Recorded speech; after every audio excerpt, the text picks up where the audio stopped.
Jeffrey Katzenberg had conquered Hollywood. Meg Whitman had run eBay and Hewlett-Packard. Together, they raised $1.75 billion to reinvent television.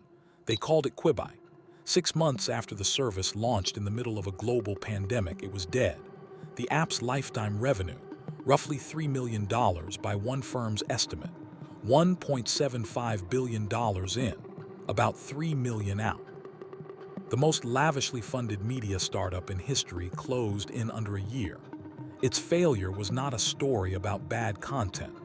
The shows picked up Emmy nominations.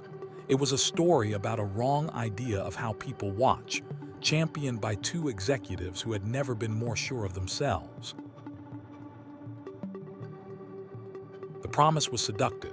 Premium stories, episodes under 10 minutes, made natively for the phone and only for the phone. No television app, no casting, just you and a screen you already own.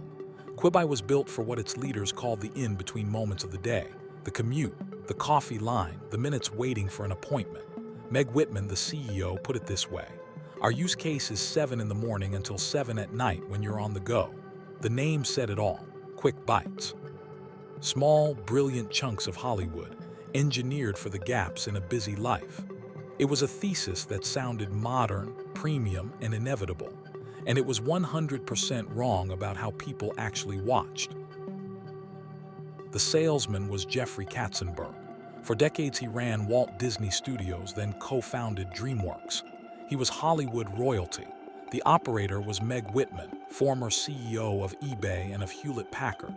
Together, the perfect pairing of show business and management.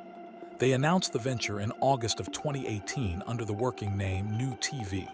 The money came instantly. $1 billion announced within a week.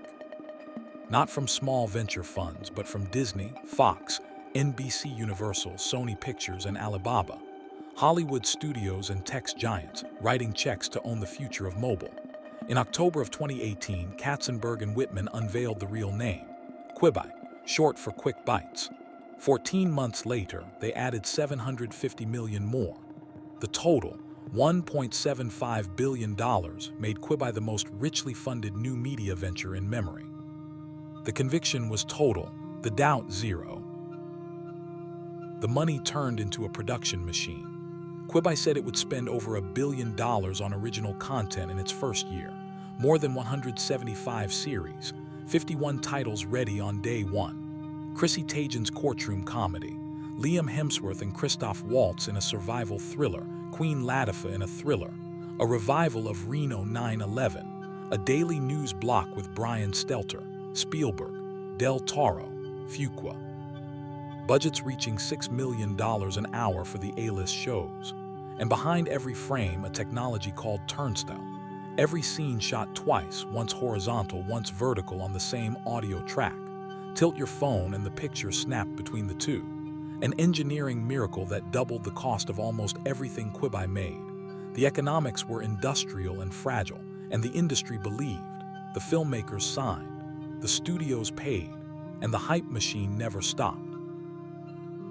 So how did the money machine work? Quibi was a subscription service, $4.99 a month with ads, $7.99 without. And to grow fast, it gave away 90 days free to early signups.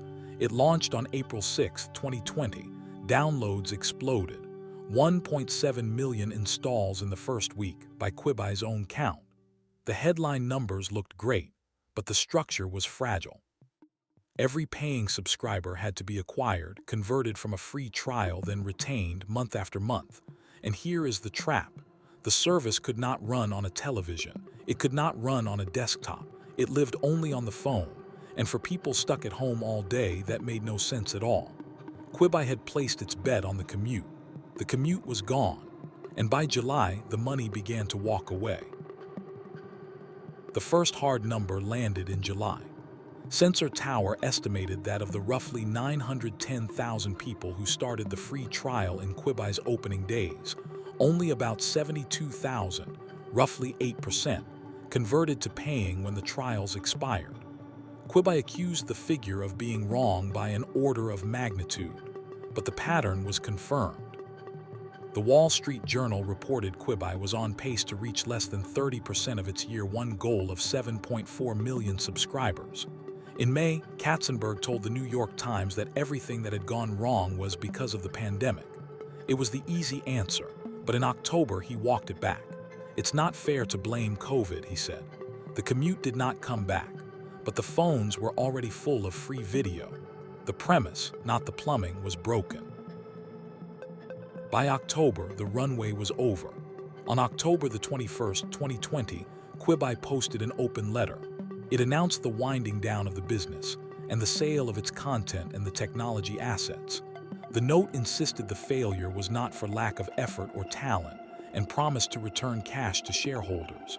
At that moment, fewer than 500,000 paying subscribers remained, 1 in 11 of everyone who had ever tried the service. Quibi counted 5.6 million total downloads. Third-party trackers measured closer to 4.5 million. Either way, the money was gone, and the app would be switched off. The aftermath was brutal, but the shows lived on. In January, Roku bought the exclusive distribution rights to Quibi's entire library, 75 shows or more. The price was never disclosed, but insiders said it was well under $100 million.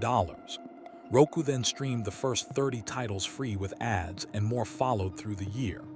The content had earned 10 Emmy nominations, and in 2020, the series Free Ration took 2 acting awards. The content, in other words, was never the reason Quibi died. The platform was. Meanwhile, the bills came due. Eco, a competitor, sued over the Turnstyle technology, and the intellectual property fight ran unresolved into the windup. And at the end, Quibi said it returned about $350 million to its investors, less than a fourth of what went in, and a company that had been the most hyped launch in streaming history was gone. Katzenberg eventually owned it. "I'm proud to own the failure," he said in 2023. He called it a ride of a lifetime flop. The lessons are stark. Distribution beats content because content is now everywhere and free.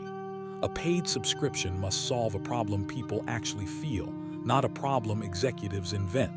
And a thesis that cannot survive contact with real behavior will die, no matter the budget.